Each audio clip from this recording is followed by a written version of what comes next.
नमस्कार, आप देखना शुरू कर चुके हैं खबर चालीसा, एक ऐसा बुलेटिन जहां आपको मिलती है दिन भर की सारी अपडेट फटाफट अंदाज में। आपके साथ मैं हूं प्रशांत पांडे। शुरुआत हम करेंगे कारोबार जगत से, फिर आपको बताएंगे राजनीति का हाल। बुलेटिन के दूसरे हिस्से में राज्यों की बड़ी खबरें, स्पोर्ट्स एंटरटेनमेंट के तड़के के साथ देश और दुनिया का हाल। तो शुरू करते हैं आज की खबर चालीसा। सबसे पहले कारोबार जगत की खबरें।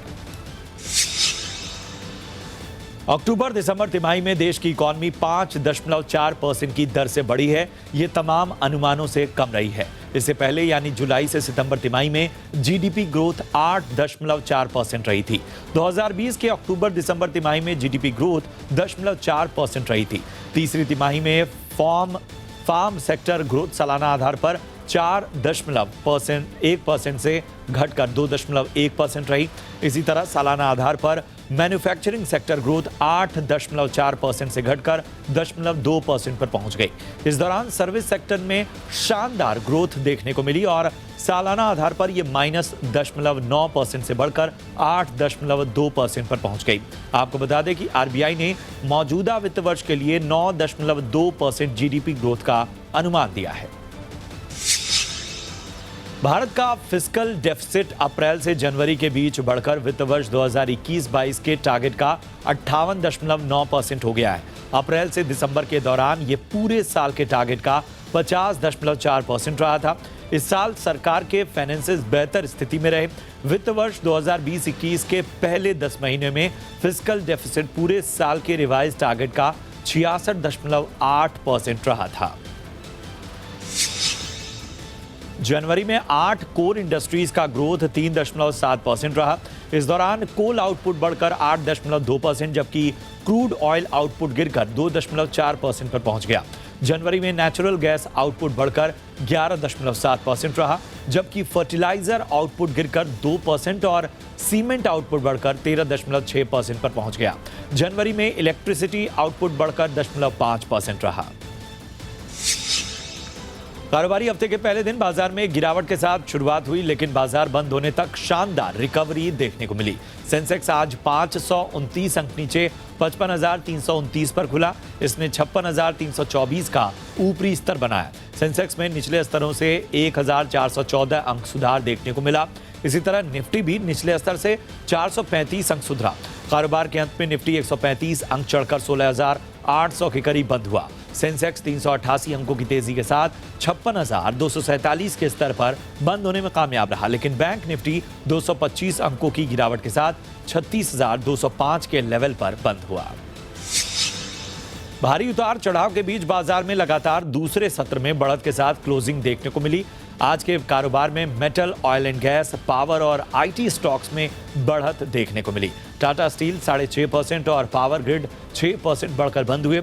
रिलायंस, टाइटन, एनटीपीसी के शेयर्स में 2% से ज्यादा की तेजी रही। सन फार्मा, इन्फोसिस, एशियन पेंट्स, बजाज फिनसर्व में 1% से ज्यादा की तेजी रही। इनके अलावा आईसीआईसीआई बैंक, टीसीएस, एसबीआई और टेक महिंद्रा भी बढ़कर बंद हुए। गिरने वाले प्रमुख स्टॉक्स में Axis bank, doctor Reddy's, Mahindra and Mahindra, HDFC bank, Kotak bank और एचडीएफसी रहे। सेबी के लिए नए मुखिया की तलाश पूरी हो गई है। माधवी पुरीबुच सेबी की नई कप्तान होंगी। माधवी पुरीबुच मार्केट रेगुलेटर सेबी के टॉप पोस्ट पर पहुंचने वाली पहली महिला अधिकारी हैं। प्राइवेट सेक्टर से सेबी चेयरपर्सन तक पहुंचने वाली वो पहली महिला अधिकारी हैं। बुच ने अपना करियर आईसीआईसीआई से 1989 में शुरू किया था। 2007 से 2009 तक आईसीआईसीआई बैंक में कार्यकारी निदेशक थी। 2009 फरवरी से मई 2011 तक आईसीआईसीआई सिक्योरिटीज की एमडी और सीईओ थी। बुच सेबी की बोर्ड मेंबर भी रह चुकी हैं। सेबी में उनके पास सर्विलांस इन्वेस्टिगेशन डिपार्टमेंट का जिम्मा था।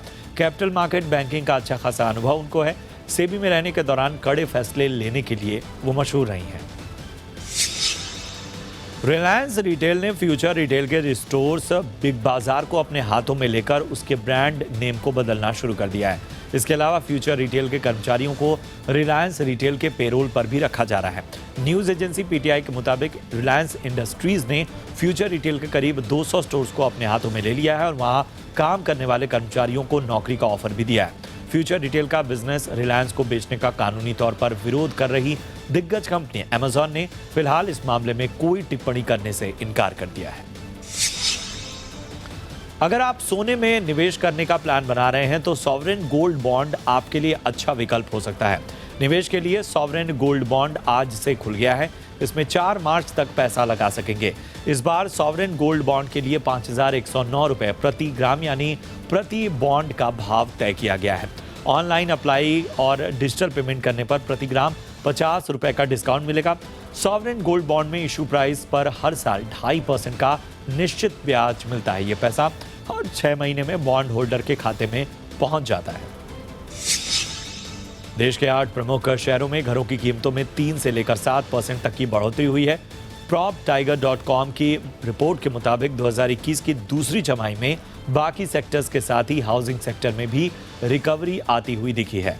रिपोर्ट के मुताबिक घरों की कीमतों में ये इजाफा सीमेंट और स्टील जैसे प्रोडक्ट के दरों में बढ़ोतरी के चलते हुआ है।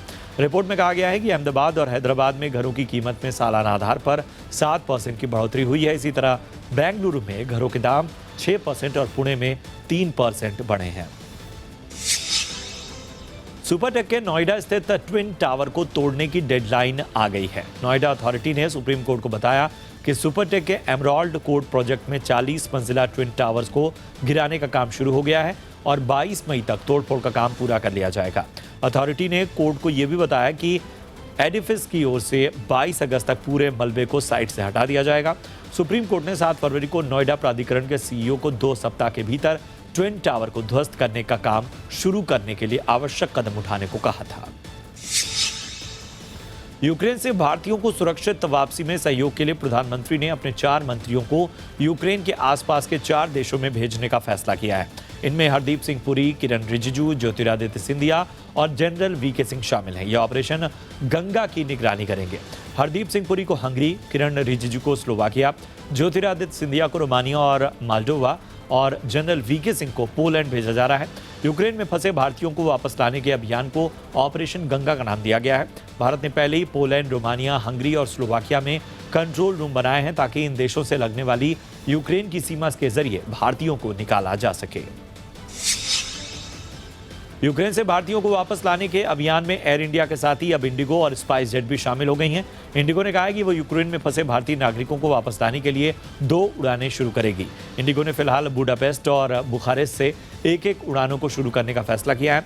स्पाइस जेट ने कहा कि वो हंगरी की राजधानी बुडापेस्ट के लिए एक विशेष उड़ान संचालित करेगी। एयरलाइन ने कहा कि वो इस विशेष उड़ान के लिए अपने बोइंग 737 मैक्स विमान का इस्तेमाल करेगी। आज एयर इंडिया का एक विशेष विमान यूक्रेन से 240 भारतीय छात्रों को लेकर दिल्ली पहुंचा है। जब एयर इंडिया का विमान इंदिरा गांधी इंटरनेशनल एयरपोर्ट पहुंचा तो केंद्रीय मंत्री मुख्तार अब्बास नकवी भी वहां मौजूद थे। उन्होंने यात्रियों का स्वागत किया। यूक्रेन में फंसे भारतीय नागरिकों को हंगरी के जरिए भारत लाया जा रहा है। ये विमान भी हंगरी की राजधानी बुडापेस्ट से एयरपोर्ट पर उतरा। इस विमान में 240 छात्र सवार थे। यूक्रेन में फंसे विद्यार्थियों को वापस लेकर आने वाला आज ये दूसरा विमान रहा। केंद्रीय स्वास्थ्य मंत्रालय अपनी अंतर्राष्ट्रीय यात्रा गाइडलाइंस में बदलाव करने जा रहा है। इसमें यूक्रेन से आ रहे भारतीयों को कई तरह की छूट दी गई है। यूक्रेन से आ रहे भारतीयों को अनिवार्य pre boarding negative RT-PCR test और टीकाकरण प्रमाण पत्र जैसे दस्तावेजों को पोर्टल पर अपलोड करने से छूट दी गई है। सरकार की ओर से जारी गाइडलाइन में कहा गया है कि अगर कोई यात्री आगमन से पहले RT-PCR जांच रिपोर्ट प्रस्तुत करने में सक्षम नहीं है या उसने कोविड-19 टीकाकरण पूरा नहीं किया है तो उसे भारत आने के बाद उसको 14 दिनों के लिए अपने स्वास्थ्य की खुद निगरानी करनी होगी। यूक्रेन में फंसे भारतीय छात्रों के साथ मारपीट की खबरें सामने आ रही हैं। सोशल मीडिया पर एक वीडियो वायरल हो रहा है जिसमें यूक्रेन के सैनिक छात्रों के साथ मारपीट करते दिखाई दे रहे हैं। कांग्रेस नेता राहुल गांधी ने भी इस वीडियो को शेयर करते हुए केंद्र सरकार पर निशाना साधा। उन्होंने कहा कि हम अपने नागरिकों को ऐसे नहीं छोड़ सकते। राहुल गांधी ने अपने ट्वीट में लिखा कि उनको संवेदना उन मेडिकल छात्राओं और छात्रों से है जो इस हिंसा से गुजर रहे हैं। किसी माता पिता को इस पीड़ा से नहीं गुजरना चाहिए। राहुल गांधी ने कहा कि भारत सरकार को इन्हें वहां से निकालने का प्लान तत्काल शेयर करना चाहिए। उत्तर प्रदेश के बाकी बचे 2 चरणों के चुनाव के लिए सभी पार्टियों ने अपनी पूरी ताकत झोंक दी है। पीएम नरेंद्र मोदी ने आज बलिया में जनसभा की। शहर से सटे हैबतपुर में जनसभा को संबोधित करते हुए पीएम मोदी ने न सिर्फ विपक्ष पर हमला बोला, बल्कि जनता को एहसास कराया कि वो उनके साथ हैं। उन्होंने कहा कि आज देश में 9 करोड़ से ज्यादा महिलाओं को जो मुफ्त गैस कनेक्शन मिला है, उसकी दिशा यहीं बलिया ने देश को दिखाई थी। प्रधानमंत्री ने कहा कि बलिया ने जो प्यार दिया है, वो विकास के बाद ब्याज के साथ बलिया की धरती को वो लौटाएंगे। आपका ये जो प्यार है, आपके जो ये आशीर्वाद है, मैं आपको इसे ब्याज समेत लौटाऊंगा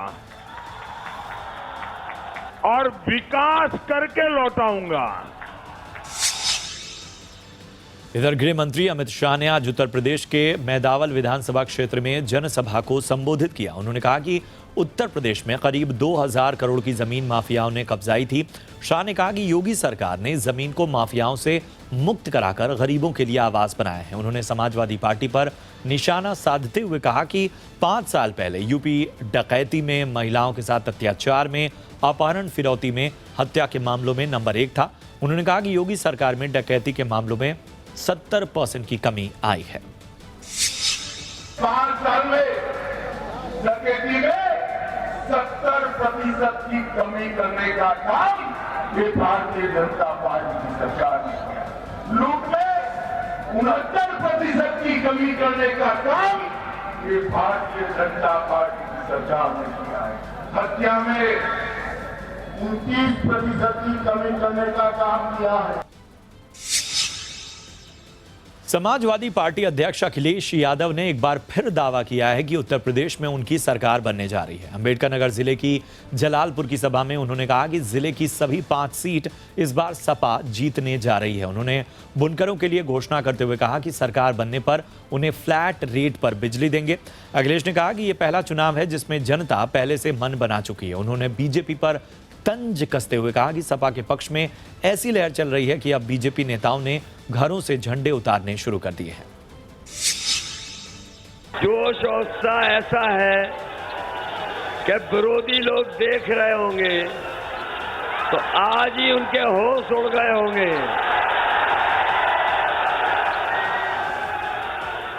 और जो लोग गर्मी निकालने की बात कह रहे थे,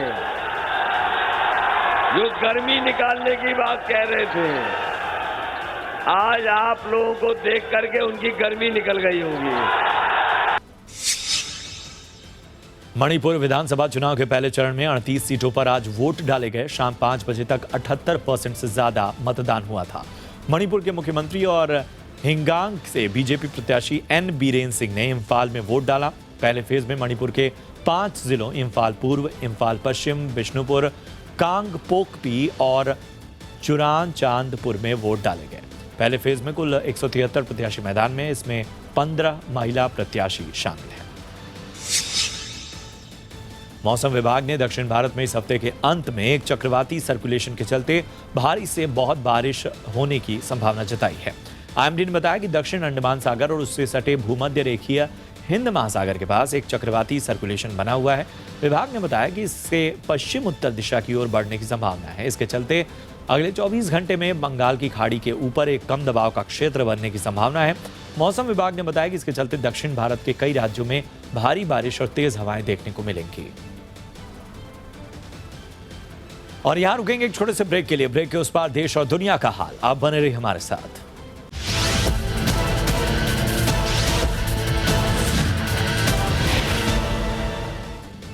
स्वागत है आपका ब्रेक के बाद, और चलिए देश और दुनिया का हाल जानते हैं रफ्तारी अंदाज में। महाराष्ट्र सरकार ने संजय पांडे को मुंबई का नया पुलिस आयुक्त नियुक्त किया है। वो मुंबई पुलिस के मौजूदा कमिश्नर हेमंत नगराले की जगह लेंगे। कमिश्नर हेमंत नगराले का ट्रांसफर कर दिया गया है। महाराष्ट्र राज्य सुरक्षा निगम के प्रबंध निदेशक का पद संभाल रहे संजय पांडे के पास महाराष्ट्र के डीजीपी का भी प्रभार था। आईआईटी कानपुर से पढ़े 1986 बैच के आईपीएस अधिकारी संजय पांडे साल 1992-93 के दंगों के दौरान डीसीपी थे। कहा जाता है कि इस दौरान उन्होंने बहुत ही कम समय में स्थिति नियंत्रित कर ली थी। इसके बाद नारकोटिक्स इकोनॉमिक्स ऑफिस विंग में उन्होंने जिम्मेदारी संभाली। देश में कोरोना की रफ्तार धीमी हो गई है। पिछले 24 घंटे में कोरोना के 7,772 नए पॉजिटिव केस मिले हैं। इस दौरान 118 लोगों की कोरोना से जान गई, जबकि 16,189 मरीज रिकवर हुए। इसके एक दिन पहले 20,439 मरीज रिकवर हुए। अच्छी बात यह है कि लगातार 21 दिनों से कोरोना के मामले 1 लाख से कम रहे हैं। केंद्रीय स्वास्थ्य मंत्रालय के आंकड़ों के मुताबिक देश में अब पॉजिटिविटी रेट 0.26% रह गई है, जबकि रिकवरी रेट 98.54% पर पहुंच चुकी है। हरियाणा में स्कूलों का समय बदल गया है। राज्य में स्कूल सुबह 8 बजे से दोपहर 2:30 बजे तक खुलेंगे। छात्रों और अध्यापकों का समय अब एक ही कर दिया गया है। ये आदेश कल यानी 1 मार्च से लागू होंगे। इससे पहले राज्य में कोरोना संक्रमण बढ़ने पर छात्रों के लिए सुबह 10 बजे से दोपहर 2 बजे तक का समय निर्धारित किया गया था। वहीं अध्यापकों को सुबह 9:30 बजे से दोपहर 2:30 बजे तक उपस्थित रहना होता था। डेरा प्रमुख गुरमीत राम रहीम की 21 दिन की फरलो आज खत्म हो गई। राम रहीम आज सुनारिया जेल में पहुंच गए। डेरा प्रमुख के पहुंचने के मद्देनजर जेल की सुरक्षा बढ़ा दी गई और आसपास के क्षेत्र में भी घेराबंदी हुई। फरलो खत्म होने के बाद राम रहीम करीब 11 बजे गुरुग्राम स्थित डेरे के नाम चर्चा घर से निकले। करीब 55 मिनट का सफर तय कर राम रहीम सुनारिया जेल पहुंच गया। 10 गाड़ियों का लंबा काफिला उसके साथ रहा। सुनारिया जेल के मौके पर 100 से ज्यादा पुलिस बल को लगाया गया था। अमूल ने दूध का दाम बढ़ाने का ऐलान कर दिया है। अमूल दूध की कीमत कल से 2 रुपए प्रति लीटर महंगी हो जाएगी। कंपनी ने इससे पहले जुलाई 2021 में दूध की कीमत बढ़ाई थी। कीमतों में इजाफा अमूल दूध के सभी ब्रांड्स पर लागू होगा। इनमें टी स्पेशल, सोना, ताज़ा, शक्ति के अलावा गाय और भैंस के दूध आदि शामिल हैं। करीब 7 महीने और 27 दिनों बाद कीमतों में इजाफा किया गया है। कंपनी कहना है कि उत्पादन लागत में इजाफा कीमतों में बढ़ोतरी की वजह है। आलिया भट्ट की फिल्म गंगूबाई काठियावाड़ी ने बॉक्स ऑफिस को मालामाल कर रखा है। फिल्म ने पहले वीकेंड में 39 करोड़ से ऊपर की कमाई की है। अगर मुंबई में 50% सिटिंग की शर्त न लगी होती तो कलेक्शन और ज्यादा होता। फिल्म ने जहां नॉन हॉलीडे रिलीज होते हुए भी पहले दिन 10 करोड़ 50 लाख की कमाई की, तो शनिवार को 13 करोड़ 32 लाख कमाए। रविवार के दिन कमाई में बड़ा उछाल आया और फिल्म की कमाई 15 करोड़ 30 लाख रही। इस तरह 3 दिन में फिल्म ने 39 करोड़ 12 लाख की कमाई की। वहीं विदेशों में भी फिल्म की कमाई 13 करोड़ के करीब रही। साउथ की कई फिल्में इस वक्त टिकट खिड़की पर झंडे गाड़ रही हैं। तमिल सुपरस्टार अजित की फिल्म वली में सिर्फ भारत में 83 करोड़ का कारोबार कर चुकी है। वहीं पवन कल्याण राणा दगुबाती की फिल्म भीमला नायक भी वर्ल्ड वाइड 100 करोड़ का कारोबार कर चुकी है। 24 फरवरी को रिलीज हुई अजित की फिल्म वली में 24 फरवरी को रिलीज हुई थी और इस फिल्म ने बॉक्स ऑफिस के पूरी तरह से खुलने में पूरे 2 साल का इंतजार किया। इस फिल्म ने भी वर्ल्ड वाइड 100 करोड़ का कारोबार किया है। विद्या बालन और शेफाली शाह स्टारर जलसा की प्रीमियर डेट अनाउंस कर दी गई है। इस बात की जानकारी मेकर्स ने सोशल मीडिया अकाउंट पर दी। जलसा OTT platform Amazon prime video पर 18 मार्च को प्रीमियर होगी। कंगना रनौत की मोस्ट अवेंटेड फिल्म धाकड़ की रिलीज डेट अनाउंस हो गई है। इस बात की जानकारी खुद कंगना ने सोशल मीडिया अकाउंट से दी। उन्होंने लिखा कि एजेंट अग्नि की फोर्स जिसे कोई नहीं रोक पाया वो तेजी से आ रही है। ये फिल्म 27 मई को रिलीज होगी। अक्षय कुमार और मानुषी छिल्लर की फिल्म पृथ्वीराज को बड़ी राहत मिली है। कई दिनों से फिल्म के टाइटल को लेकर कई सवाल पैदा हो रहे थे, जिस पर दिल्ली हाईकोर्ट ने अपना फैसला सुना दिया। दिल्ली हाईकोर्ट ने अक्षय कुमार और मानुषी छिल्लर की फिल्म पृथ्वीराज के नाम को संशोधित करने की मांग वाली याचिका पर विचार करने से इनकार कर दिया है। न्यूजीलैंड में 4 मार्च से शुरू हो रहे महिला वर्ल्ड कप आईसीसी ने विजेता टीम को दी जाने वाली राशि को डबल कर दिया। इस बार वनडे वर्ल्ड कप पर कब्जा जमाने वाली टीम को 13,20,000 अमेरिकी डॉलर यानी 9 करोड़ 90 लाख रुपए की धनराशि मिलेगी। महिला क्रिकेट वर्ल्ड कप से पहले भारतीय महिला टीम के लिए राहत की खबर है। बल्लेबाज स्मृति मंधाना को वर्ल्ड कप में खेलने के लिए फिट घोषित कर दिया गया है। मंधाना को साउथ अफ्रीका के खिलाफ पहले प्रैक्टिस मैच के दौरान बाउंसर लग गई थी। फिलहाल डॉक्टरी जांच के बाद उन्हें बल्लेबाजी जारी रखने के लिए फिट घोषित किया गया है।